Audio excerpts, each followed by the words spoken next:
Now, there are options.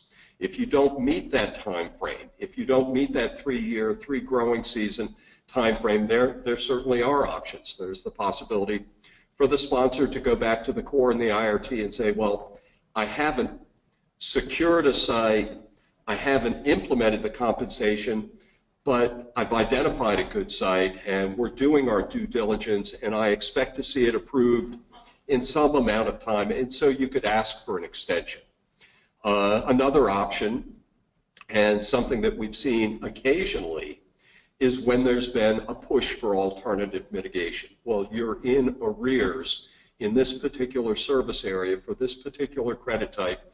You haven't been able to implement compensation, but it seems as though there are existing mitigation banks in that service area. So an alternative form of compensation to fulfill that obligation might be to secure bank credits, or perhaps an RFP, a request for proposals, to secure that mitigation obligation on the ground in some fashion acceptable to the Corps in consultation with the IRT. Now, I wanted to talk a little bit about different approaches that have been used to develop in lieu fee projects. And I'm not going to say that one is better than the other, but they're all different approaches. Probably the most common approach is what I would call a design and build, where the in lieu fee program sponsor identifies a project, designs the project, and implements the project. And in terms of implementation, that in lieu fee program sponsor may actually do the work themselves, or they may contract it out. So that's the most common form of in lieu fee project development. A variant would be a design bid build process where the in lieu fee program will contract out the design of a project. And once they have an approved design, will then contract out the construction. Something that we've seen very successfully by a number of in lieu fee programs is an RFP, or a request for proposal process. And I'm going to identify two. One of them, probably the best example, is North Carolina Division of Mitigation Services full delivery projects.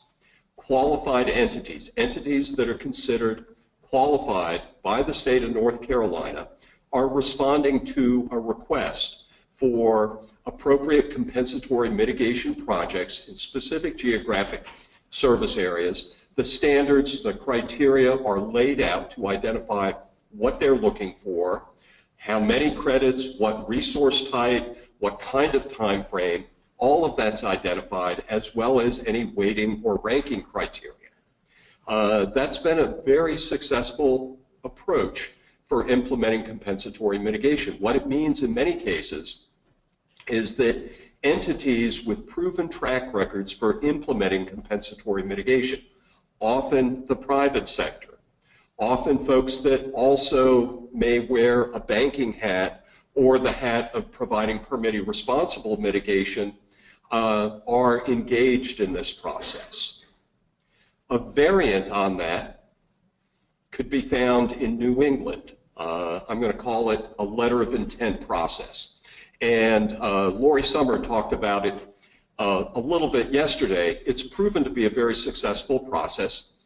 It's basically an annual process. Projects are developed and approved on an annual basis on a specific time frame. The in lieu fee program sponsor, it could be New Hampshire's Aquatic Resource Mitigation Fund, it might be Maine's Natural Resource Conservation Program, will issue a request for notices of intent. And they spell out what their criteria are, how many credits of what type they need in what service area, how many resources, what money is available for a grant for project implementation, and how proposals would be ranked or evaluated. It's also enabled them to be very effective in terms of project development. The third mechanism is the purchase of bank credits. For many in lieu fee programs, this is a last resort. This is something that they're looking at when they, for whatever reason, are unable to implement a mitigation project on a timely basis. but there's at least one in lieu fee program out there where it's their primary mechanism of project implementation. This is the Alabama-Georgia Land Trust. They operate in certain portions of the state of Georgia, and they're very clear that how they're to provide compensation is through the purchase of bank credits. Really what they're doing is incentivizing bank development in certain key watersheds. Now, the location, what constitutes acceptable, is spelled out in their compensation planning framework. So that's another model that has been used. I wanted to say a few things about leveraging. We've seen in lieu fee funds, as Lori mentioned, used as matching funds for larger projects. And I just want to say that is potentially a way to realize important conservation benefits, but there are cautions. As Palmer indicated yesterday, it's critical that in lieu fee program do not mingle other mitigation fees, grants, appropriations, donations, with those compensatory mitigation funds. They have to be strictly segregated and accounted for accordingly. Another important element is to make sure that the grant allows mitigation funds as a match. The Fish and Wildlife Service has right now a draft revision of their 1981 compensatory mitigation policy. It's not been finalized yet, but Appendix C deals with matches and the use of mitigation funds as matches. Most of the services grants do not accept mitigation funds as appropriate matches. So it's something that as an in lieu fee program sponsor you need to be aware of. Mitigation credits, as Lori indicated yesterday, are only generated by mitigation funds. Even if you're dealing with a matching situation, those matching resources are not generating compensatory mitigation. They may be contributing to a larger conservation project, but they're not generating credits. And our regs make it very clear that non-mitigation, federally funded restoration can't generate 404 credits. So Fish and Wildlife Services, Partners for Wildlife Program, those funds can't be used to generate compensatory mitigation credit. Another thing that needs to be emphasized, our regs make it very clear that addition of sites to umbrella banks or to in lieu fee programs are considered modifications, full modifications. That means public notice, coordination with the IRT, basically following the process that was followed initially with development of the original in lieu fee program or the bank. I've grayed out the other items. Don't consider using a streamlined process. It's pretty clear as the regs are written that it's a full-blown modification.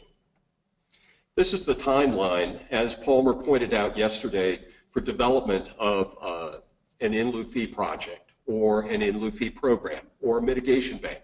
Same process, 4 steps. The bottom 3 are mandatory. That's prospectus, draft instrument, final instrument. The top one, you could call it draft prospectus, pre-prospectus, pre-plan. I don't care what you want to call it. It's considered optional but strongly recommended. And most of the core districts and the IRTs out there are going to insist on seeing a draft prospectus, a draft proposal before undertaking this process. And it's in your best interest to do so and to provide as much information as you can up front.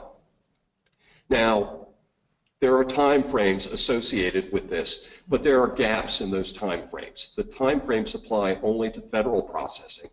They don't apply to the processing, the work that you do with these particular projects.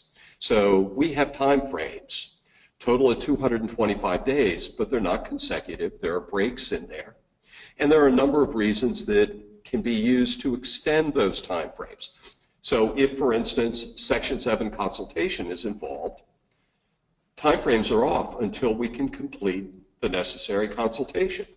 If we're dealing with government-to-government coordination, in other words, tribal consultation, forget the timeframes. If we're dealing with historic properties or cultural resources, we have to resolve that before we can ultimately finalize or make a decision. If we're not getting the information that we need on a timely basis to make a decision, then the timelines are essentially eased. So these are basically the steps in the approval process. You could call it a draft prospectus, a draft plan. Then you've got a prospectus. If we were dealing with a bank or an in lieu fee program, following public notice of that prospectus would be an initial evaluation letter. It's important to realize it's not required under the regs, but realistically, if you talk to most of the districts and most of the IRTs out there, they want to see it. They want that opportunity to provide the additional feedback on whether it's a go or no-go. Then your draft modification, your draft plan. So I'm going to shift gears, talk about approaches to project approval. As I see them, there are really three. There's the opportunistic approach. You might call it adaptive management. That's not to cast any kind of negative aspersion on it. What we're talking about is in lieu fee programs being selective, selecting projects when they need them, where they need them. It's really more of a strategic approach. As the opportunity presents itself, they go forward with it. Another approach would be more of a permitting process, and there's really only one district that has implemented this.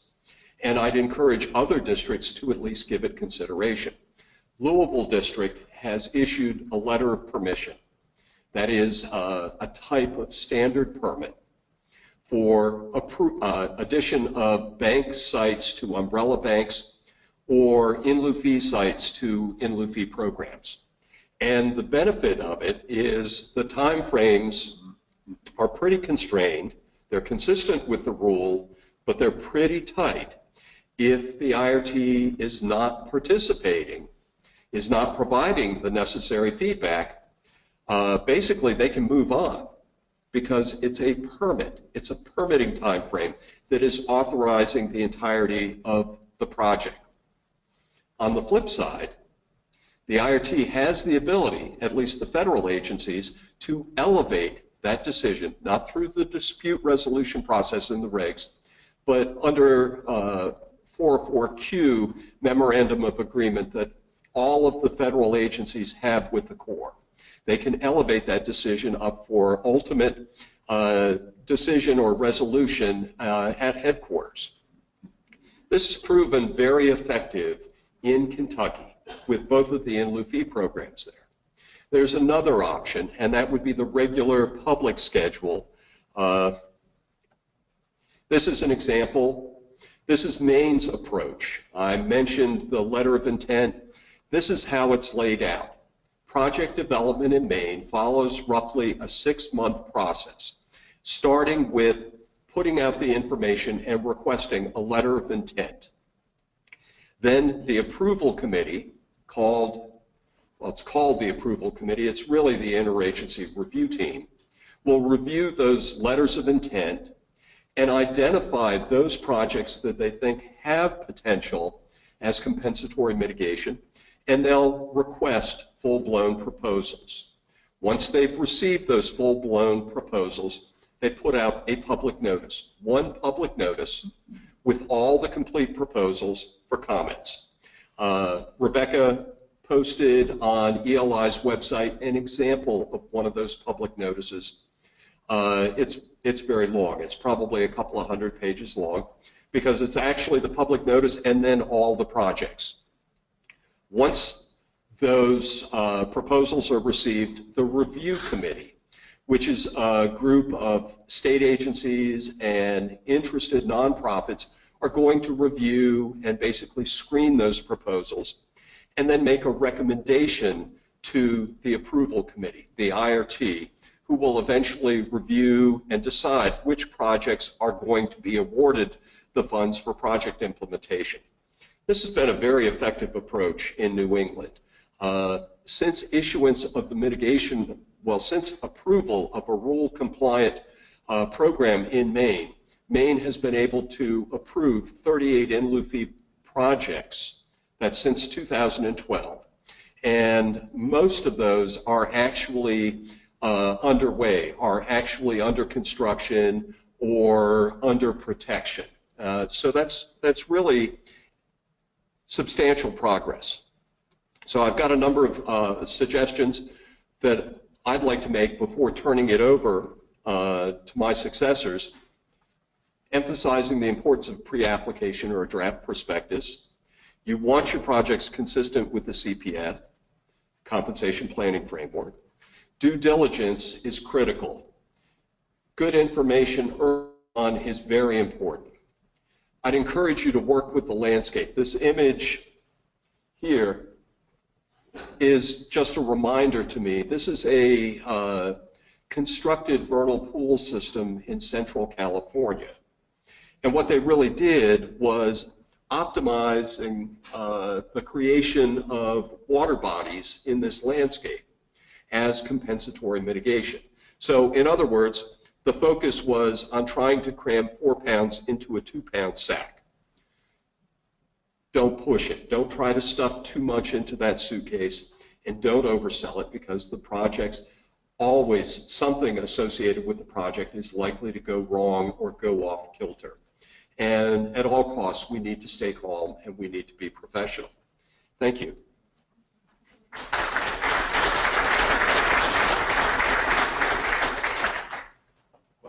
Yeah, thanks, Steve. Any questions? Yeah. So I'd like your take on this. So you were talking about the three growing season timeline. So you know we have a sponsor who has extended that, asked permission. So it'll be 4 years in September. And there are certain IRT members who are saying, well, wait a minute, you know, that's more temporal loss. And you've got to account for that, H3C. Or like, well, you can't go back to the applicant and ask them for more money. So, you know, they kind of want to either take credits away or make them less valuable because of the temporal delay. How would you handle that? So the question is, project implementation is passing the 3-year mark. It looks like 4 years from the time of the first step before projects would be implemented. How would you account then for the temporal loss of functions? And there are suggestions. One is ruled out pretty quickly, the idea of requiring additional compensation. That's not feasible because the permittee has already paid their funds. The sponsor has already assumed the mitigation liability. Another way to address it might be to reduce the amount of potential credit yield from a potential project. That might be a way to approach it. Another way to consider it might be, instead of going back to the permittee, talking with the in lieu fee program sponsor and saying there's additional temporal lag associated with your inability to implement timely mitigation. We may have to apply, in accordance with our credit debit methodology, an additional temporal loss factor that will ultimately need to be satisfied. And it may very well be that you may not be able to satisfy it with this particular project. There may be credits associated with subsequent projects that could be used to fulfill that obligation. That ultimately our concern is that the lost functions or services are replaced, and it may take more than one project to do that. So they would basically have to maybe charge more at the next project to compensate for that. Because I mean, yeah, I think, well, isn't that the way, all right, so Gail had said essentially they would have to charge more. And as I understand it, the way credit pricing works in Seattle District, in Washington State, is that there is a weighted average consideration of project costs, cost per credit, that takes into account the cost of previous projects. So I would certainly think that that would be factored into future credit pricing. Thanks. Sure. Doug? Steve, you mentioned that North Carolina uses a list of qualified contractors or whatever. Was that a formal process that they went through to come up with that list, or do you know? Michael, that's governed by state law, isn't it? Excuse me, for those on the web. The question was, is there a formalized list of qualified entities that can undertake compensation for North Carolina Division of Mitigation Services? And I'm basically deferring to Michael Ellison, the director of NCDMS. There is no official list of qualified firms. In fact, we actively encourage new firms to come to the party. But there is, in the proposals they submit, they have to provide information on their project team. And it's a pretty well-known community. We've got, in fact, just recently we awarded contracts to 3 new firms, all 3 of which are people who have worked for other firms before and went out on their own or got together with a couple other guys. So it's a pretty small community, and new firms do come in. In fact, a firm in particular won a contract last year. So we review their qualifications very thoroughly. Okay, so for those on the web, to paraphrase Michael, there's not a list of qualified parties per se, but they do consider the qualifications, the track records of anybody responding to a request for proposals, and take their qualifications, their abilities into consideration, and that the community of mitigation providers is relatively small in North Carolina. So it is a small community. It's possible to evaluate the respondents. I would add that in that full delivery process, the contractual requirements, first of all, we're only paying for release credits. And if we get the contract, if we get too far ahead in our payments and they lose credit for some reason, they have to write us a check. So we're protected in how we pay them. We're also protected if we make them bond the project through construction, and then there are additional bonds after that. Okay, so Michael has provided additional clarification that DMS is only paying for released credits. That is, credits that meet ecological performance standards and performance milestones. In addition, there is typically a requirement for bonding those mitigation providers, basically as a way of ensuring that they get what they're paying for.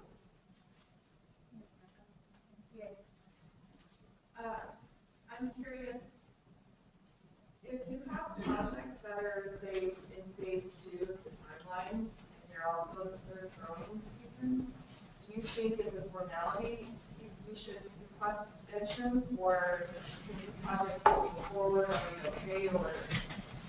Okay, so the question is, they have projects in the second phase of plan approval, meaning they've got a draft proposal or a draft plan, call it a draft modification. And the question is, how do you deal with it if it's in the 3rd year? Would you request an extension? And I would think that if you're that far along with the plan, you have a site, then it would be certainly appropriate to ask for an extension. And also, I'm curious to see examples of these RFPs and that information probably available. You can get half the RFPs. The proposals are, they're publicly available. So the question was about the availability of RFPs. North Carolina's Division of Mitigation Services has a very information-rich web portal, and I'd encourage you to go there and explore around. From that web portal, you can get to information for those that are interested in providing compensation, for those that are interested in securing compensation. And through a series of links, you can actually get to current proposals. Let me take Devin and Karen. Yeah, Steve, when looking at the timeline and for approval of the project and the 3-year window, how soon after you sell your credits do you need to be giving a prospectus to your IRT? Well, let me put it another way. I kind of like some of the suggestions or some of the approaches that were used yesterday, which is to at least identify a site and a concept prior to actually accepting the first debit. So at least you're moving in that direction. Most in-lieu fees have found it extremely challenging to get compensation in the ground within 3 years of that first debit in a service area. So it might be worth considering different approaches to project development and project approval. Karen and then Megan, and then we'll move on to Karen.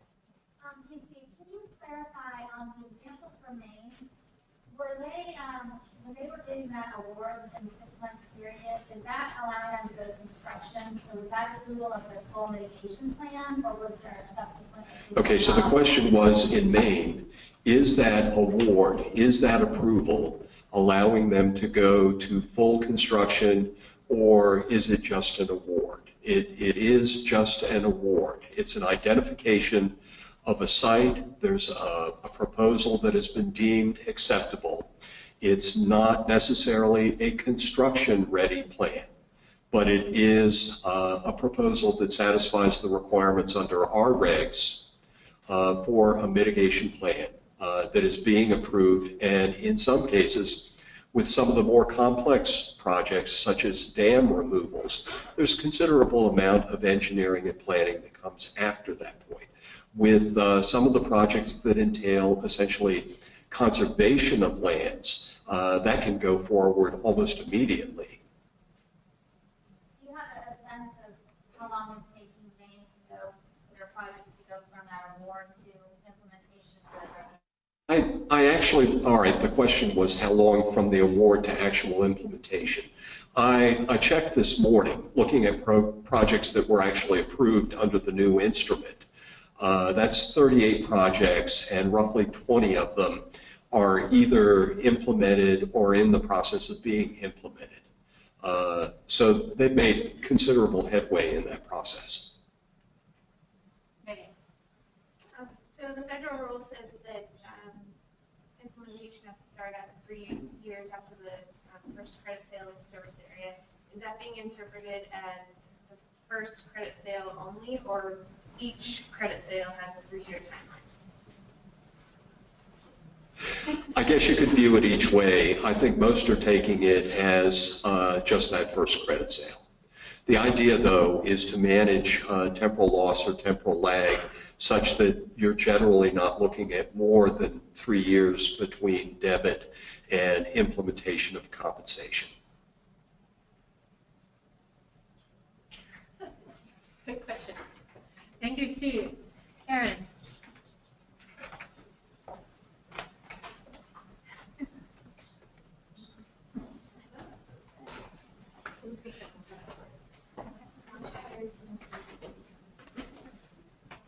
Well, good morning.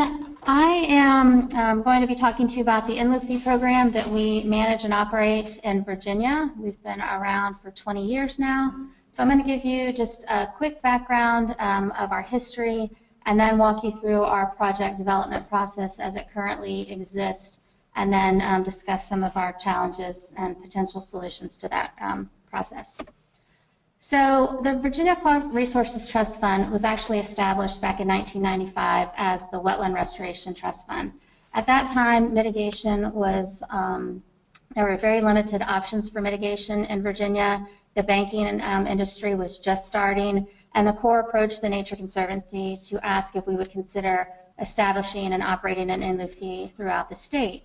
TNC really saw this as an opportunity to direct mitigation dollars towards the ecologically important areas where we work, and so we agreed. This was established to address wetland impacts only, and it was a direct relationship between the Corps of Norfolk District and TNC in Virginia. Our state regulatory agency, the Virginia Department of Environmental Quality, and U.S. Fish and Wildlife served as advisory and were coordinated with on our projects. So they were our IRT at that point. In 2003, we amended our program to allow for stream impacts added to the program. Then, following the 2008 rule, we needed to come into compliance. TNC spent 3 long years working with the Corps and DEQ to establish the necessary components of the rule.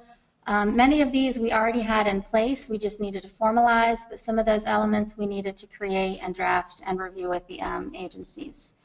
Our instrument was signed 5 years ago today, in 2011, and it formally established both the Corps and DEQ as signatories, so they became the co-chairs of our IRT, and it also established and recognized the fully expanded IRT that had been operating in Virginia with the mitigation banking industry for some time. So our program has been under our new instrument, so adhering to the 2008 regulations for 5 years now. So just a quick summary of our program stats for 20 years of operation. We have 124 approved projects. We have 6.5 full-time staff that are dedicated to working on this project. We have accumulated over $64 million, and we have allocated nearly $50 million of those towards those 124 projects. Since the new instrument in 2011, we have 10 projects that have been initiated and what we call our preliminary approval since that instrument, so 10 new projects. We have 1 site development plan which has been approved. Our site development plans are the full mitigation plan. They are essentially equivalent to mitigation banking instruments for private banks. We have 4 additional plans submitted and several more in the development process.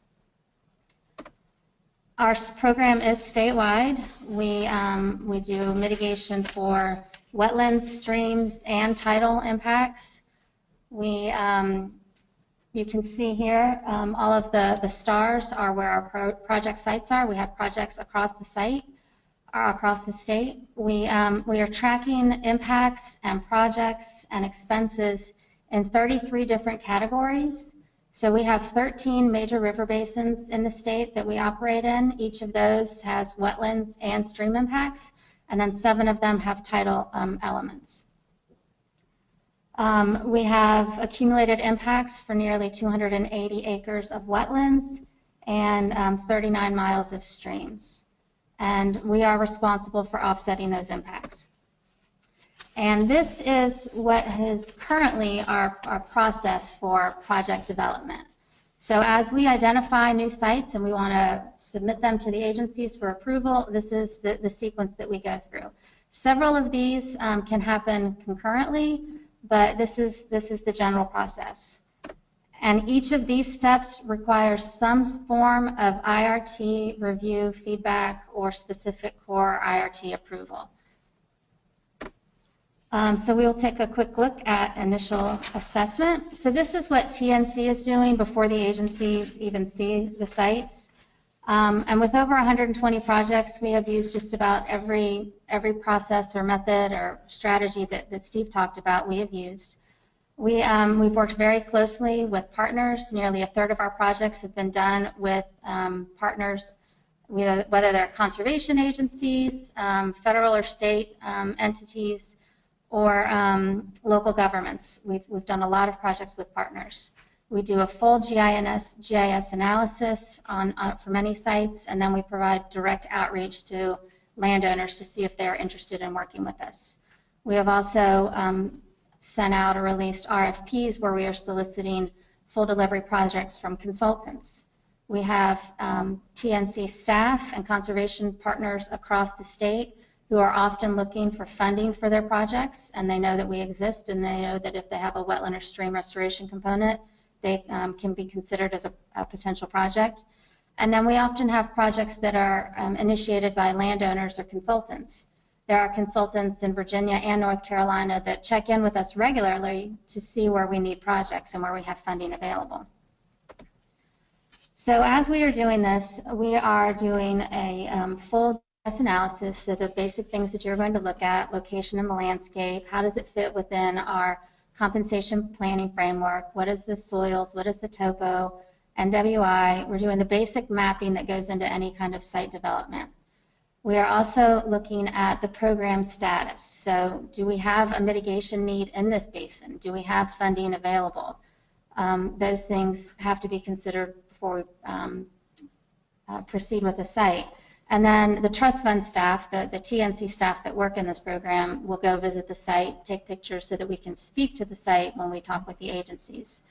We also have to consider the landowner negotiations. What is the protection mechanism going to be? Is it a fee purchase or is it an easement?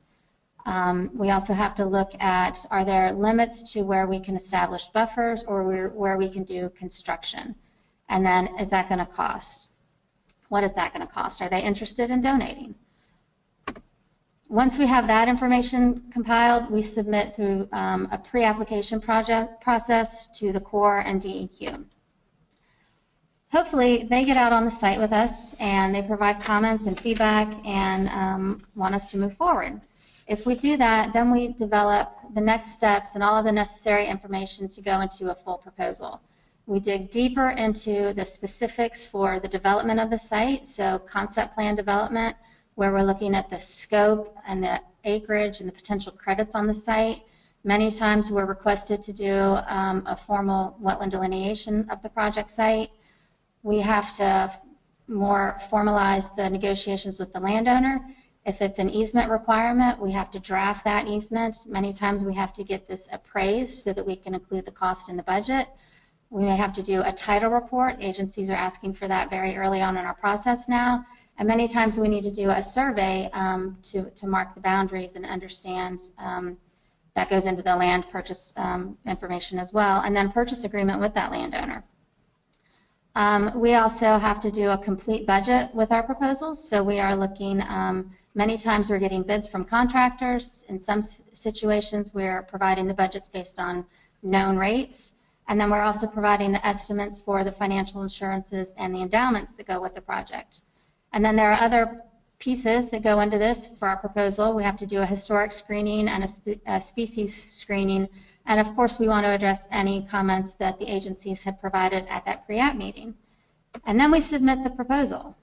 So that's a lot of work that goes in before we even get the proposal in front of the agencies.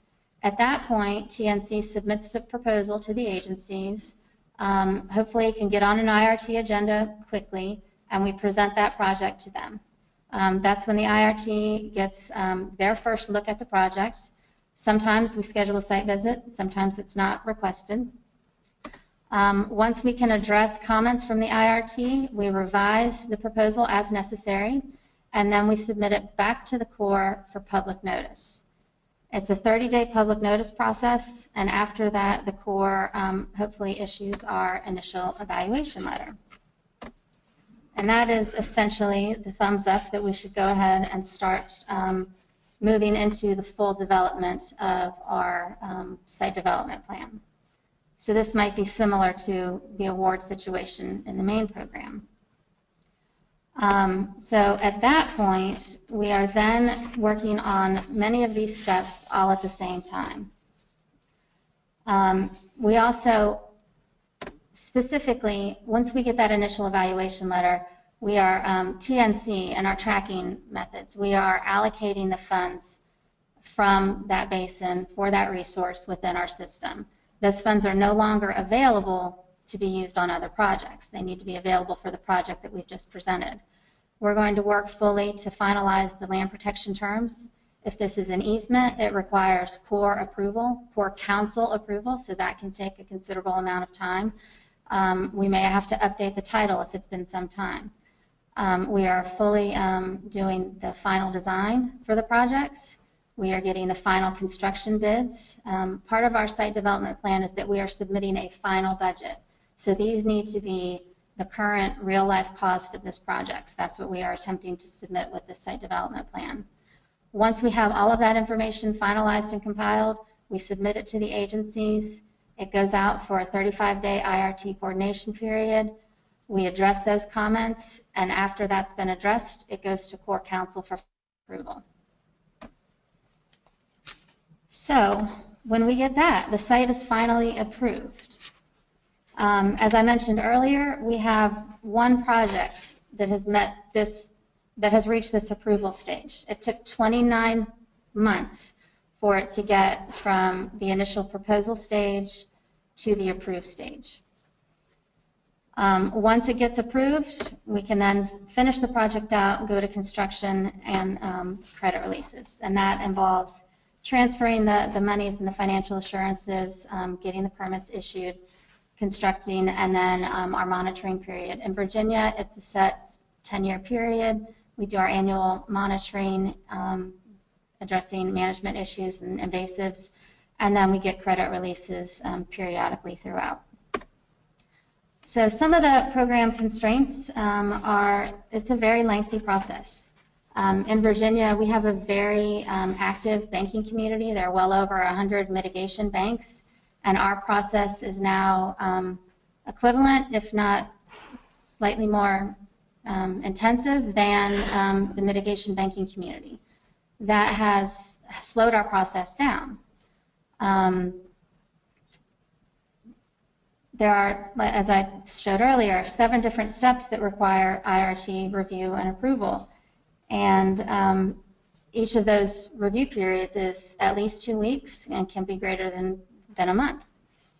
There are also agency capacity limits.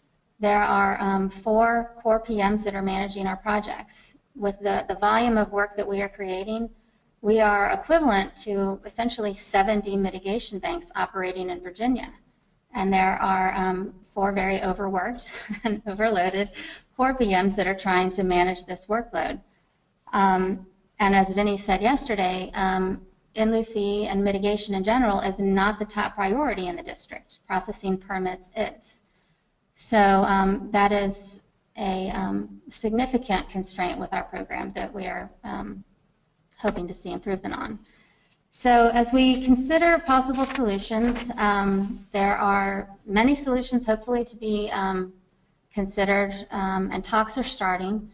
We, as a requirement of our program, we just completed an audit. We are required to do one at least every 5 years. We completed it this year where we had a financial review done by an accounting firm, and ELI did a programmatic review of our instrument and our operation. And they identified, the weaknesses of our program. We're overwhelmingly in compliance with our instrument as we expected.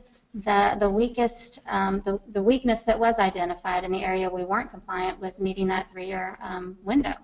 And we know this is an issue, and we have been requesting change and improvements for several years, and the agencies are taking note, and talks are being scheduled and started. And so we are optimistic that change is forthcoming, and that perhaps hearing from some of you on how you do projects and how quickly things get approved or don't get approved in your states will lead us to better ways to operate our project development. Our state agency that they are required every 5 years to reauthorize our program. They are using the audit results to help push and frame their reauthorization of our program. So they are leveraging this reauthorization for talks to really implement and make some changes to our program. And they are asking us to look at our instrument and see if there can be changes made within the instrument that will allow us to operate and implement these projects more efficiently. So we're encouraged by that. So as I think about what ways we could improve our process, streamlining this process is essential. It needs to be done. We are operating at an equivalent method with banks, but it is all but stopped the implementation of new projects. So if we can identify specific templates that we already have approved and use those or get those improved within our instrument that will allow just a checkoff and advancement, we're going to consider that. I think it would also be worthwhile to look at areas where the IRT or full review by the IRT is not required. From my experience, the IRT is mainly interested in hearing about our proposals and then hearing about the projects when it's time to release credits. They're not commenting on the land protection elements. They're not commenting on the mitigation plan. I think it's worth a conversation for the IRT to see if they are interested in having these requirements. And these are just my thoughts. They're not supported by the agencies yet. Our Virginia program, we have been around for 20 years, and there have been growing pains since the new rule. But as Palmer talked about yesterday, there were good in lieu fees that lobbied greatly, and we are one of them. We are one of them, and we were able to get projects in the ground. We were able to offset impacts. We have, for those 280 acres of impacts, we have restored over 500 acres of wetlands and miles of streams and protected 20,000 acres in Virginia. So we can get the restoration done. It's just the equivalent process that we're following now it's bogging us down, and the capacity is just creating a backload. So we are hopeful that talks are happening, and hopefully next year there'll be improvements to report. Thank you, Karen.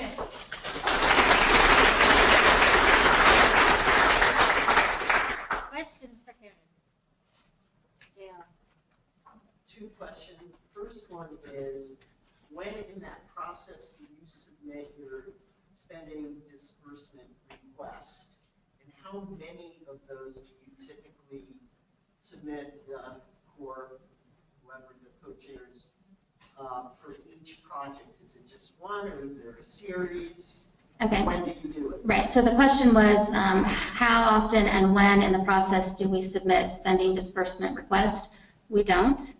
When we get our budgets approved, we have the authorization to spend that money. The agencies are approving the budget. At the current perspective from the court, that is not until that site development plan is approved. So near the very end of that sequence that I showed, that's not TNC's understanding of how we've operated the past 20 years. So that's high up on the list of things to be discussed currently. And my second question is, I noticed you had 3.6 acres of tidal wetland impacts. Yes. I'm assuming that's freshwater tidal Yes. wetlands. How do you charge more for those credits, A, and B, how have you fulfilled those credits? Yes, we do charge more, so the fee schedule for that is significantly higher for those tidal impacts.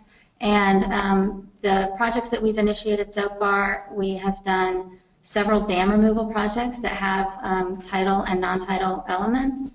And we have done Phragmites control for enhancement projects. And then we've got one that's planned that's restoration of low-lying tidal area. Lori, Devin? I'm always impressed to hear programs have multiple staff. I have one part-time person that helps with the program, so I'm just wondering how, what funding goes to fund the 6.5 people? The funding, the question was, where did the funding come from for the 6.5 staff? The funding is directly from the mitigation payments. So our staff are fully funded on a 3-year budget cycle from the impacts, from the $64 million that's come in. Devin? I was curious about the public notice and where it is in your list, in the timeline.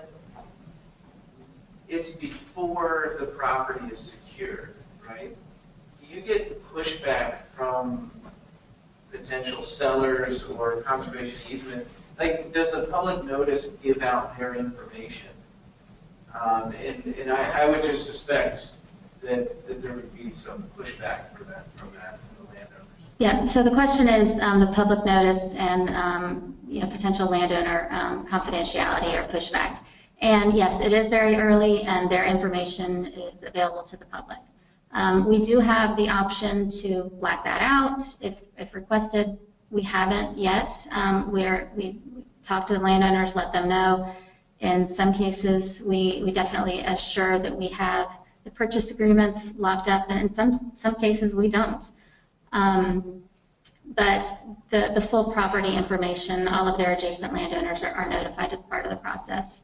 We haven't had much pushback from the landowners. We have had nervous landowners that we've had to walk through the process, but it hasn't been a hurdle yet. Other questions? Vinny? And I just want to add to that, a lot of times we'll do a pre-app and do a site visit and the landowner's there, so they're familiar with what's going on, before the public notice comes out. So they're kind of, most of the time the landowner's kind of in the loop right from the beginning. Yeah. Of the whole process and what's going to happen. Two questions. One, I was wondering what your admin portion of your fee schedule is. Yeah, so our admin fee is 8%, and that goes directly to TNC.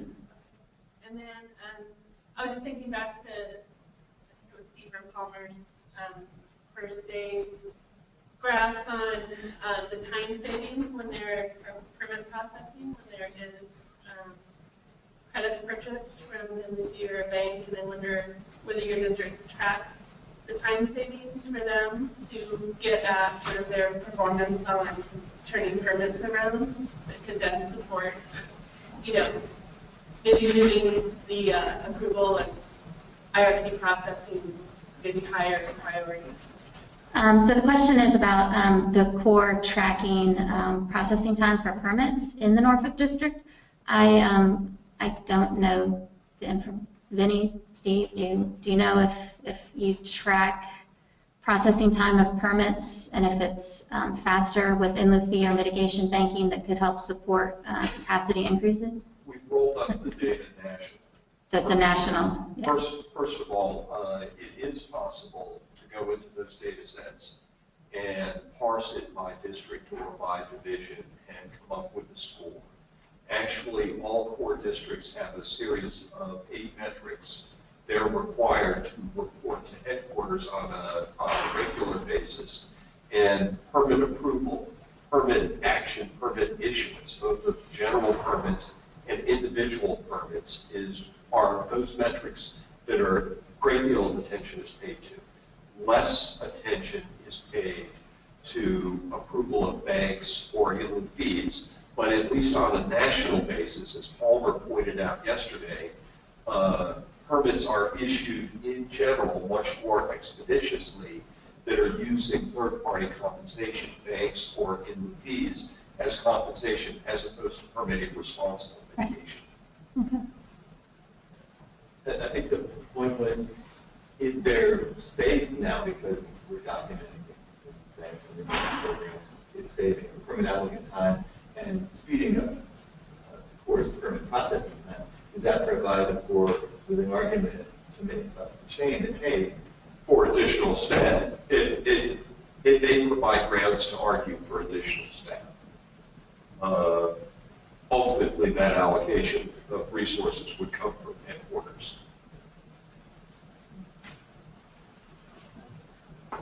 Great. Thank you so much, Karen.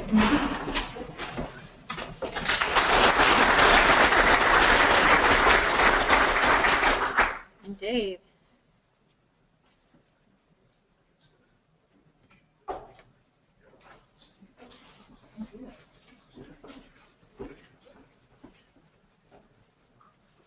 Morning, everybody.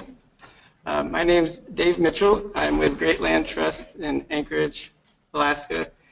And I've been working with Great Land Trust in lieu fee program for about 10 years. I'd also like to mention Austin Quinn Davidson from Great Land Trust, who's a wealth of information about Alaska and our program, and John Ross from the Conservation Fund, also from Alaska. Great Land Trust is a not-for-profit land conservation organization.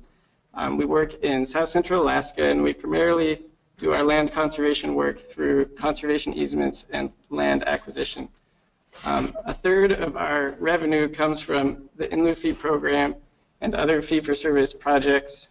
A third comes from individual donations from individuals and corporations, and then a third comes from grants. Since 1995, when our organization was formed, we have completed 45 conservation projects and conserved over 47,000 acres, of which 17,000 acres are wetlands. We have 65 miles of salmon streams, and we've been operating our in-lieu fee program since 1998, right near the beginning of Great Land Trust operation. We've got 8 staff, and we do other work in addition to the in-lieu fee work. We have about $1.5 million in a fund for conservation easement stewardship, which includes the easement enforcement and monitoring, and about $1 million in a fund for land management, for long-term management of a certain number of our wetland mitigation sites. And I often like to remind myself why we're doing this work, and it's for the future. So this is a map that we've seen a little bit throughout the past couple of days, and it's often missing one piece, which is Alaska. And this shows the relative size of Alaska to the lower 48 states. 40% of Alaska is wetland. The surface area of Alaska is wetlands, and I think I might have the figure off a little bit, but I think it's about 5% in the lower 48. So there are a lot of wetlands in Alaska. The main tool for wetland mitigation in Alaska is preservation. I like to think of it as having the opportunity to do it right the first time and conserve lands and functioning wetland ecosystems while we still have the chance. Until recently, there weren't mitigation banks operating in Alaska, and so in-lieu fee has been the primary tool for mitigation. Great Land Trust's in-lieu fee service area focuses on Anchorage and the Mat-Su Borough, which includes the towns of Wasilla and Palmer, and that's also the fastest growing area of the state and where the population center is. You can't see Russia from this area of Alaska. Southeast Alaska Land Trust operates an in-lieu fee program in Southeast Alaska, and the Conservation Fund operates a statewide in-lieu fee program. You can see Russia from the Conservation Fund's in-lieu fee service area. Our goal for our in-lieu fee program is to complete good projects that meet the criteria and build partnerships with both the IRT and other partners, including the landowners and the communities which we're working in. This photo on the bottom right shows the director of the Fish and Wildlife Service Alaska, the mayor of Anchorage, the CEO of a native corporation that is based in the Anchorage area, the director of Great Land Trust, and the colonel. And we like to build these partnerships and celebrate our successes. So I'm going to give a case study of one project that we're currently working on. It's not approved yet, and so I guess that's a caveat because we're not sure how some of the project's going to turn out. But it's an amazing site. It's a mud lake. This is a lake right in the foreground here. Jim Lake and Leaf Lake and Swan Lake are behind that, and the Knik Glacier.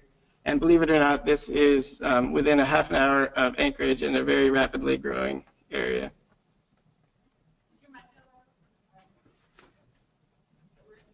Can you hear me? Okay, no? Maybe the battery's out. Yeah, here, let's try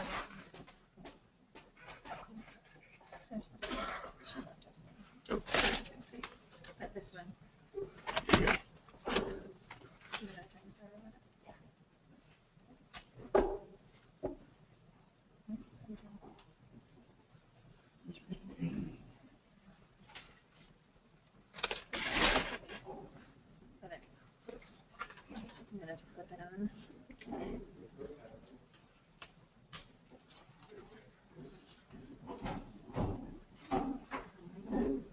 Can you hear me okay? Is that picking me up? No? A little closer. How about now? Yeah. Is that better? Okay. Oh, no. Pardon me while I figure this out. Okay. So Mud Lake, the property ranks very high on a parcel prioritization, which is part of our compensation planning framework. I have a typo there. The parcel is right up here, and these other high-ranking parcels shown in the red color were also already conserved by Great Land Trust. But this GIS exercise was developed with the IRT when our instrument was approved, and so there's already some sort of buy-in on the parcels that ranked high because the IRT was involved in developing this prioritization project, and that's always really helpful in bringing these projects forward because there's already some trust that they're good projects. The parcel is just under 800 acres, and it's owned by a native corporation, a Kalutna Native Corporation, and the subsurface is it's a split estate, and the subsurface is owned by the Cook Inlet Regional Corporation. And I'll speak more to the subsurface in a second. We've set aside a long-term management fund, and Great Land Trust holds that fund in an interest-bearing account, but it's accessible by Kalutna and Great Land Trust for managing the property. And we have an agreement with them that spells out how the funds are dispersed and how they're managed. The goal is to use some of those funds to employ tribal members from the native village of Kalutna to do the land management work. And we see that as a great added benefit of the use of the in lieu fee requirement for land management funding. We also set aside a monitoring and enforcement fund for the conservation easement. So for this project, there was an opportunity to purchase the easement from Kalutna. It will remain private land, but available for the public by permits. And we're also able to purchase a no surface occupancy agreement from the subsurface owner. And what that is an agreement that restricts the subsurface owner from developing the top 250 feet of the property. So they still own the subsurface estate. They can drill for oil or gas or whatever may be underneath there, which in this case really probably isn't anything. But they would have to do it from an adjacent property. They can't do it and disturb the surface of this property. So that is a good technique that we've used quite a bit and have had some success with because oftentimes landowners are reluctant to sell the subsurface estate outright.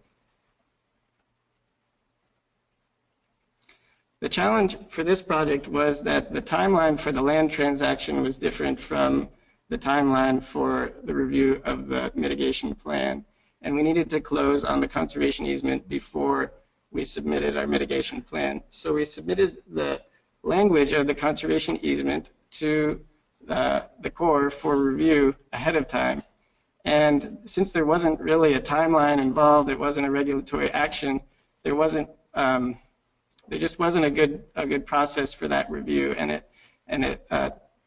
it took a long time, and by the time we heard back from the Corps, we had already had to close on the conservation easement. So we were taking a big risk in that they might not like the language that is in the conservation easement.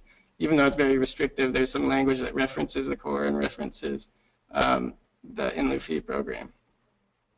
And that's actually currently on the desk of the Council of the Corps, and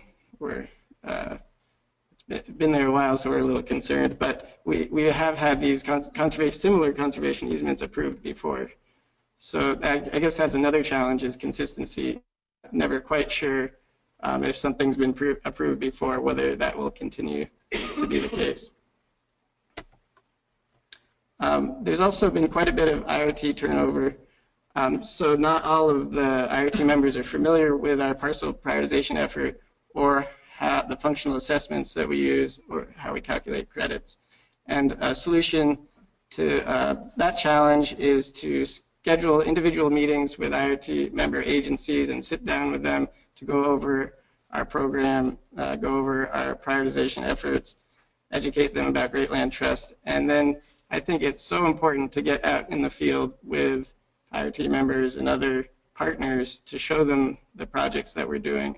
And oftentimes you can figure out solutions while you're out together in the field or driving together to the site. I think that time with building relationships is really important. A final challenge with this project was it was really expensive. Great Land Trust didn't have enough funding in our account for that service area to complete the project. So we reached out to some of our partners, including the conservation funds in the FEE program and the Alaska Sustainable Salmon Fund. And through those three sources, we were able to fund the project. The conservation funds in the FEE program has an overlapping service area with Great Land Trust. And this table shows how we allocate credits for, well, they haven't been released yet, but how we will allocate them should they be released. The 32% of the funding came from the Conservation Fund, and so they will receive 32% of the credits. 17% of the funds came from Great Land Trust, so we'll receive 17% of the credits. And 15% of the funds came from a grant source, and so we will retire 50% of the credits, and they'll be no one will get those. So I also wanted to mention how our relationships with the IRT and our project partners has really led to other opportunities as well. In this case, 25 years after the Exxon Valdez oil spill, there's still a lot of work to be done to conserve the habitat that was impacted by the oil spill. And there's a fund set up through the settlement that still has approximately $100 million left in it. And it's sitting there, and they're having trouble completing the requirements to conserve habitat to offset the impacts. And so our organization was asked, because of our experience with wetland mitigation and working with native corporations, which are the large landowners in Alaska, to do some of that work. And it's a great opportunity for our organization, Great Land Trust, and it's because of our relationships with the agencies that are part of our IRT. And it also gives us an opportunity to diversify and not put all of our eggs in the ILF basket because of competition with mitigation banks and other reasons that we want to be diversifying our organization. So I just encourage everyone to develop those relationships and do good work. Thanks.